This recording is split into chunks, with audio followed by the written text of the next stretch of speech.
Hello everyone, and welcome back to another LEGO Star Wars mock review, where today we will be going over the Recon transport pirate ship from Skeleton Crew. In the 30-second review, I asked if this ship was forgotten. That's because this, and the other gunship I made a while back, which instructions for both are now available on Rubricable, link in the description, never got an official name. Because of that, I had to make my own designations for them, being the gunship and the Recon. Building the first model was a lot easier than this one though. Instead of being able to look up and find many references to this ship, there was very few shots that actually had good angles or real details of it. When I first started designing the ship, I went off of one picture that was from the front, from when the pirates were invading the spa planet. It looked a lot rounder, but that was probably just due to foreshortening. I ended up finding a side profile and was able to reconstruct how it actually looks by drawing out all of the details on paper and making my own model based off of what I could find. I tried to make this ship as accurate as possible, and my model might even be the best look you could get at the actual ship.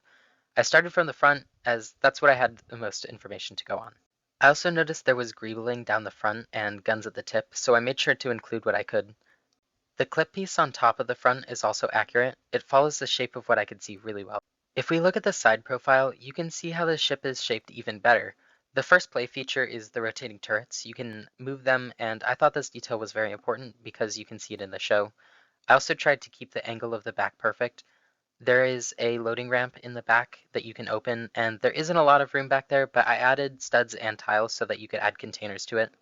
Getting all of these shapes right was difficult, but I'm very happy with how it came out in the end, especially the engines and how they connected to the model. It's built really stable.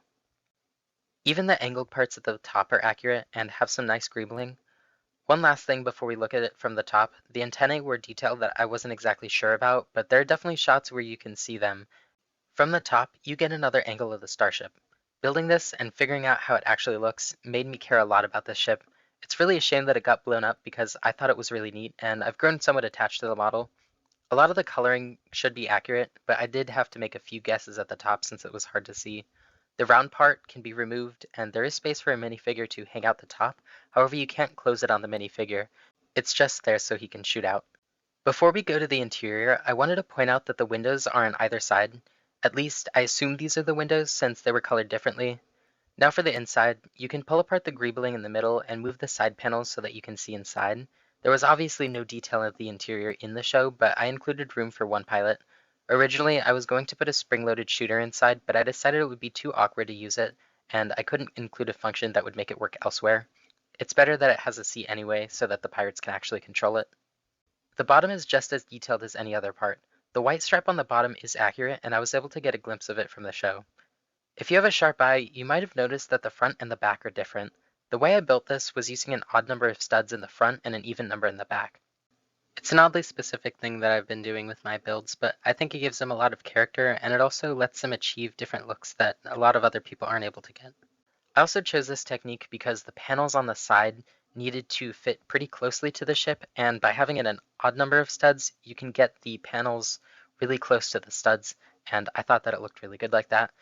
If you want to see more of how this was constructed, or want to have this model for yourself, check out the instructions on Rubricable, which are linked in the description. I've also included a link for the previous pirate gunship and free instructions for the microscale version of this ship in my YouTube shorts, and if you can't find it, that'll be the first video in the new playlist that I made called Micro Instructions.